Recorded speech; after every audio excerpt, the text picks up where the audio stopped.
మొత్తం నలుగురిని అరెస్టు చేసి రిమాండ్కు పంపింది. ఆ రిమాండ్ రిపోర్టులో ఎక్కడ లడ్డూకు వాడినటువంటి నెయ్యి కల్తీ కాబడ్డది అని ఒక్క వాక్యము కూడా వాళ్ళు పేర్కొనలేదు. కానీ తెలుగుదేశానికి సంబంధించినటువంటి మీడియా, తెలుగుదేశాన్ని మోసేటువంటి బోయీలు, సోషల్ మీడియా, వాళ్లను మోస్తున్నటువంటి సోషల్ మీడియా ఒక వర్గము, వీళ్ళంతా కూడా నెయ్యి కల్తీ జరిగిపోయింది సాక్షాత్తు టీటీడీ చైర్మన్తో సహా నెయ్యిలో కల్తీ జరిగిందని చాలా గొప్పగా చెప్పుకుంటూ మా హయాంలో అంతా పాపాలే జరిగినట్టుగా ప్రచారం చేసుకుంటున్నారు. ఆశ్చర్యంగా సిట్ ఇచ్చినటువంటి రిమాండ్ రిపోర్టులో ఆ నలుగురు నిందితుల్ని చేర్చి ఎక్కడా కూడా ఆ విషయాన్ని ప్రస్తావించకపోవటము, బోలే బాబా డైరీ, వైష్ణవి డైరీ మరియు ఏఆర్ డైరీలకు సంబంధించినటువంటి వాళ్ళ నిర్వాహకంలో జరిగినటువంటి తప్పులను, వాళ్ళు చేసినటువంటి మోసాన్ని చెప్పటమే జరిగింది తప్ప ఒక్కటంటే ఒక్క వాక్యం కూడా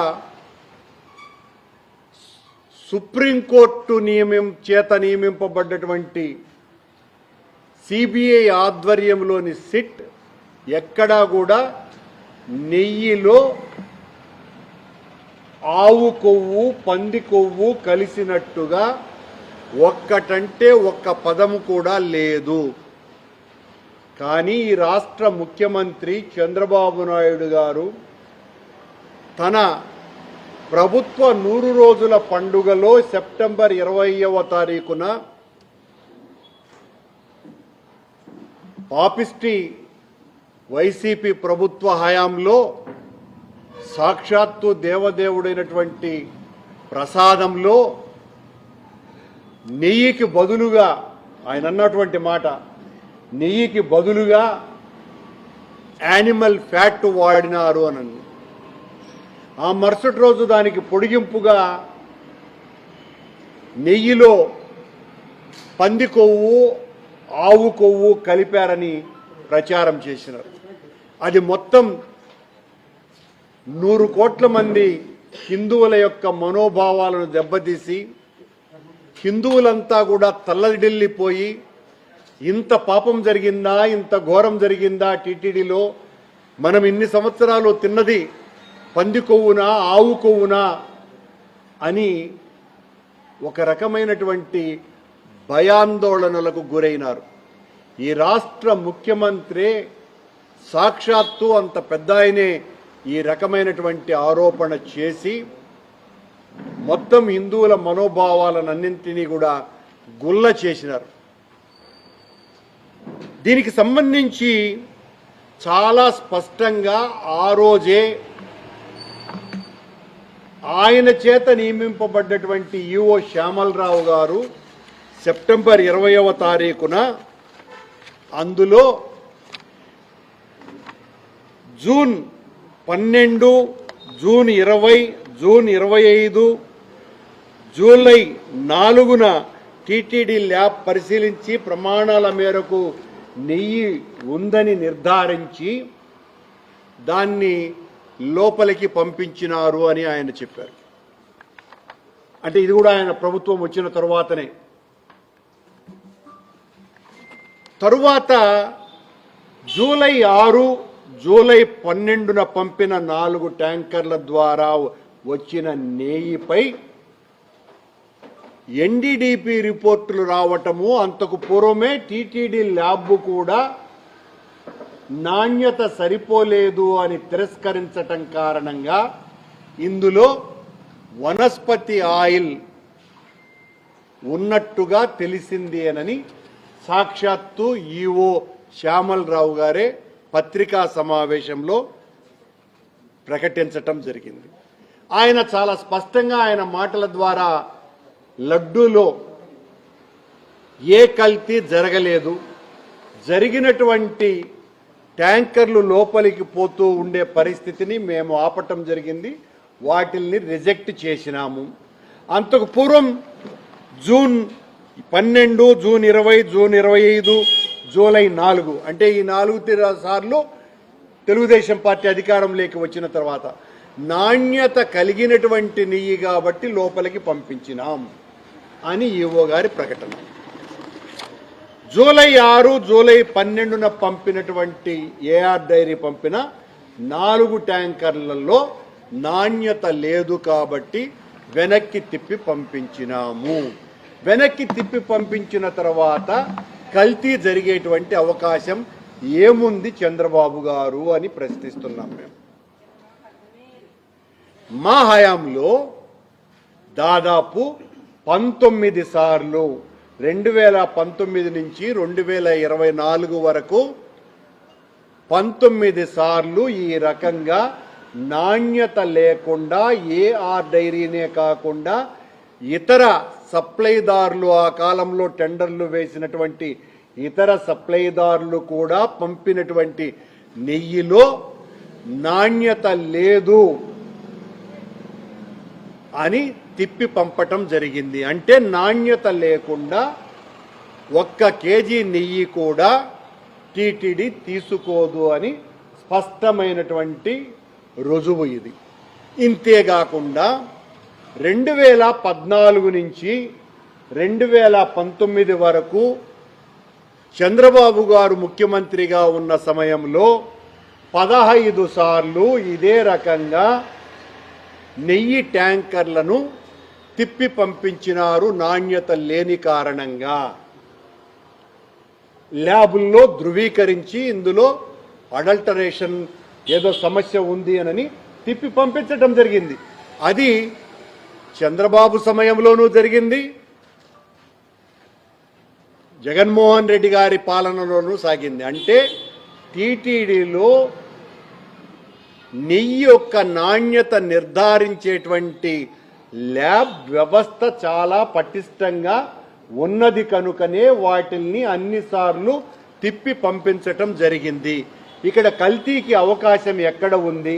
పనిగట్టుకొని చంద్రబాబు నాయుడు గారి ప్రభుత్వం మా మీద దుమ్మెత్తిపోయటానికి వెంకటేశ్వర స్వామి లాంటి అత్యున్నతమైనటువంటి దేవాలయాన్నే తమ స్వార్థం కోసమని వాడుకోవటం తప్ప ఇంకేమున్నది అన్నది అందరికీ కూడా స్పష్టంగా తెలిసిపోయింది.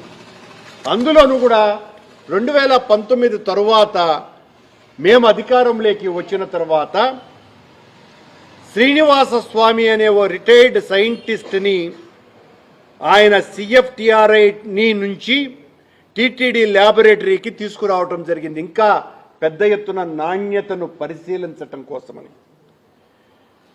ల్యాబ్ యొక్క స్ట్రెంగ్త్ని, టెక్నీషియన్స్ని పెంచటం జరిగింది. 12 మందిని ల్యాబ్ టెక్నీషియన్స్ని మా వాళ్ళు పెంచటం జరిగింది 2019 తర్వాత. అలాగే శాంపుల్ కలెక్షన్స్ను కూడా డిఫరెంట్ చోట్లలో తీసుకునేటువంటి సిస్టాన్ని కూడా మేము ఏర్పాటు చేయటం జరిగింది. ఏదో ఒక చోటనే శాంపుల్ తీసుకునేటువంటి సిస్టమ్ కాకుండా డిఫరెంట్ ఒకే ట్యాంకర్ నుండి తీసుకునేటువంటి నెయ్యి 3-4 చోట్ల వాటి యొక్క నాణ్యతను పరిశీలించడానికి తీసుకునేటువంటి వ్యవస్థను తీసుకురావటం జరిగింది. అలాగే ల్యాబ్ను అప్గ్రేడ్ చేసేటువంటి సివిల్ వర్క్స్, ఎయిర్ కండిషనింగు ఇవన్నీ కూడా మేము మెరుగుపరచటం జరిగింది. అలాగే కమలవర్ధన్ ఐఏఎస్ అనేటువంటి సీనియర్ మోస్ట్ ఐఏఎస్ ఆఫీసర్ని ల్యాబ్ యొక్క అప్గ్రేడేషన్కు సంబంధించి, టెస్టింగ్ ఫెసిలిటీస్కి సంబంధించి ఆయన సూచనలు తెలుసుకోవటం జరిగింది. 46 కోట్ల రూపాయలతో గీకి సంబంధించినటువంటి ఎస్టాబ్లిష్మెంట్కు సంబంధించిన ఎన్డీడీపీ రిపోర్టు వాళ్ళ యొక్క సలహాతో ల్యాబ్ను మరింత ఆధునీకరించటానికి 8 కోట్ల రూపాయలు వెచ్చించి టెండర్ను కూడా రిలీజ్ చేయటం జరిగింది. కానీ అది ఒకరే రావటంతో టెండరింగ్ ప్రాసెస్ మా సమయంలో లేట్ అయింది.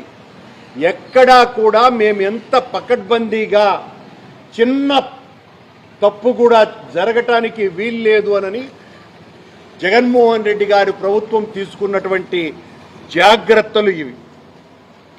లడ్డూలో ఎక్కడా కల్తీ జరిగిందని సిట్ రిపోర్టులో ఒక్క చోట కూడా ప్రస్తావించకపోయినా చంద్రబాబును మోసేటువంటి ప్రసార బోయీలంతా కూడా 2 రోజులుగా దీని మీద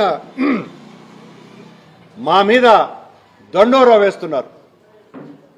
కానీ సుప్రీంకోర్టు నియమించినటువంటి సిట్ ఎక్కడ ఆ విషయాన్ని ధృవీకరించకపోగా బోలేబాబా నుంచి వైష్ణవి డైరీకి, వైష్ణవి డైరీ నుంచి ఏఆర్ డైరీకి వీళ్ళ వ్యాపార మతలబులో మోసాలు జరిగినాయి అన్నటువంటి విషయం మీదనే వాళ్లను అరెస్టు చేయటం జరిగింది.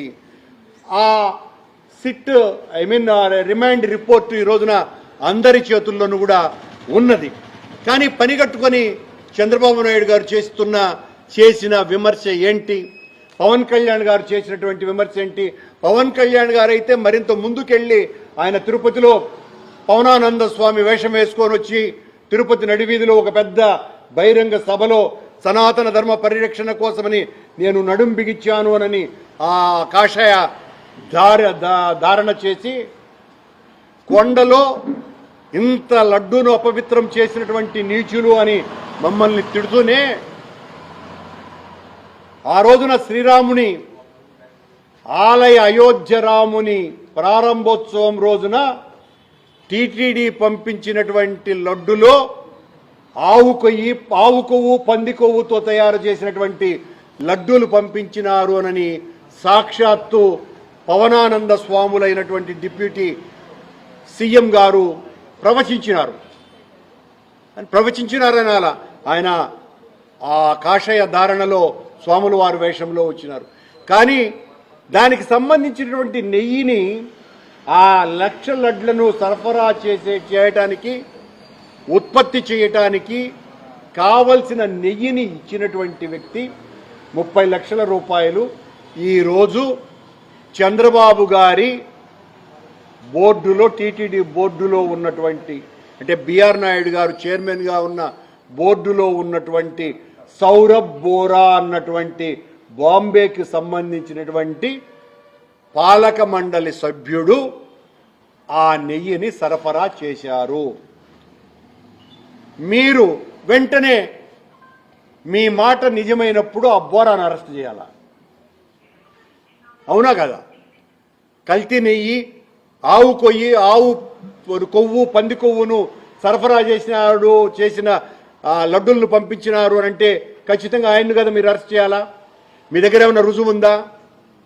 ఏమీ రుజువు లేకపోగా ఎంతో భక్తితో ఆయన 30 లక్షల రూపాయలు ఇచ్చి ఆ లడ్లకు నెయ్యిని సరఫరా చేస్తే మీరు మొత్తం వైసీపీ ప్రభుత్వం మీదనే దాడి చేయటం జరిగింది. ఎక్కడా కూడా మేము ఆరోపణ చేస్తాం, వైసీపీ వాళ్ళు తుడుచుకోవాలా. చంద్రబాబు గారు, పవన్ కళ్యాణ్ గారు మీరు కళ్ళు మూసుకుంటే లోకమంతా చీకటైపోదు. మీరు అబద్ధం చెబితే అది మొత్తం అంతా లోకం నమ్మదు. ఈ నిజాన్ని తెలుసుకోవాల్సిన అవసరం ఉన్నది. మీరు ఎక్కడ చిన్న పొరపాటు కూడా చేయకుండా మా ప్రభుత్వంలో, మా పాలనా కాలంలో జగన్మోహన్ రెడ్డి గారి నేతృత్వంలో అత్యద్భుతమైనటువంటి పాలన టీటీడీలో సాగింది. చిన్న పొరపాట్లకు కూడా మేము అవకాశం ఇవ్వలేదు. ఇంకా చెప్పాలంటే తమాషగా ఒక బ్రాహ్మణోత్తముడికి ఎవరో భూస్వామి పూజలు చేసినందుకు ఒక మేకను బహుకరించినారట.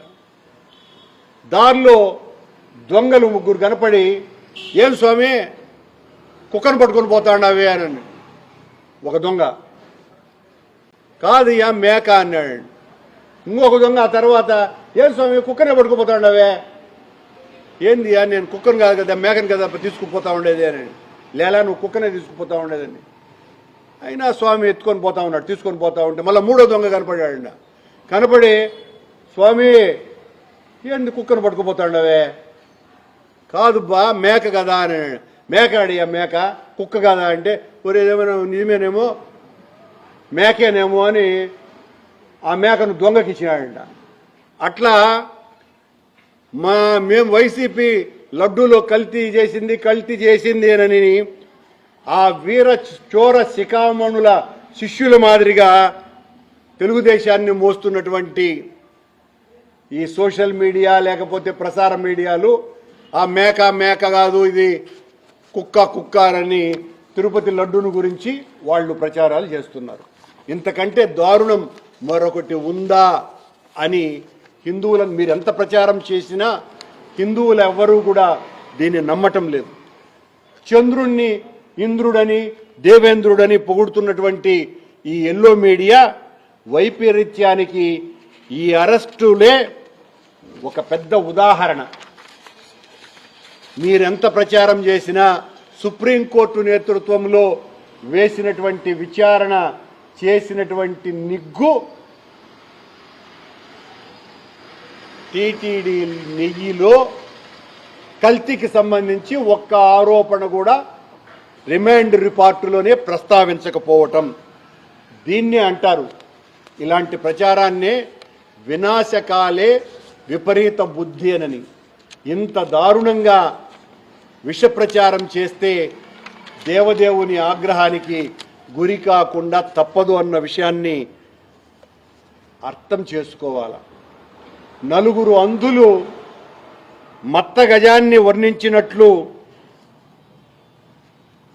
పట్టుకొని ఒకడు తొండ, ఒకడు చెవి, ఒకడు దంతము, ఒకడు కాళ్ళు అన్నట్టుగా వాళ్ళకి ఏమీ తెలియకుండా ఎలా అయితే గజాన్ని వర్ణించినారో ఈ రోజున అన్నీ తెలిసి కూడా చంద్రబాబుకు సంబంధించినటువంటి మీడియా, చంద్రబాబుకు సంబంధించినటువంటి పార్టీ, జనసేన పార్టీలు తిరుమల లడ్డూ వ్యవహారంలో వ్యవహరిస్తున్నారు అన్నటువంటి విషయం సిట్ రిమాండ్ రిపోర్టు ద్వారా స్పష్టంగా అర్థమయ్యింది. సర్వం ఎరిగినటువంటి స్వామికి ఆగ్రహం కలిగిస్తే వీళ్ళ పీఠాలు కదిలిపోతాయి అన్నటువంటి నిజాన్ని ఈ సందర్భంగా గుర్తు చేస్తున్నా.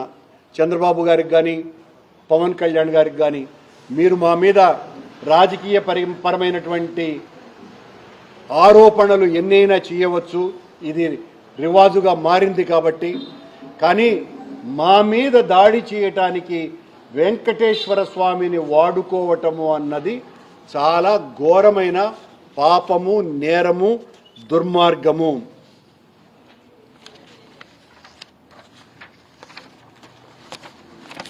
అరెస్టుకు సంబంధించినటువంటి కారణం వేరు. నివేదికలో ఎక్కడా నెయ్యి కల్తీ గురించి లేనేలేదు, నివేదిక చెప్పలేదు. కల్తీ చంద్రబాబు గారు, పవన్ కళ్యాణ్ గారుల ఆలోచనల్లో ఉంది. నెయ్యిలో జరగల ఈ కల్తీ, కల్మషం, ఈ కొవ్వు చంద్రబాబు గారు, పవన్ కళ్యాణ్ల యొక్క ఆలోచనల్లో ఉంది. వీళ్ళ కోసమని రాసేటువంటి అక్షరాలలో ఉంది, వీళ్ళ రోత రాతల్లో ఉంది. ఇది నిజం. ఇంకా దేవదేవునికి సంబంధించిన ప్రసాదానికి సంబంధించి ఆరోపణలు మానమని, ఆ పాపాలు చేయటాన్ని ఇకనైనా మీరు ఆపితే కనీసం పాప ప్రక్షాళనానికి అవకాశం ఉంది అని తెలియజేస్తున్నా.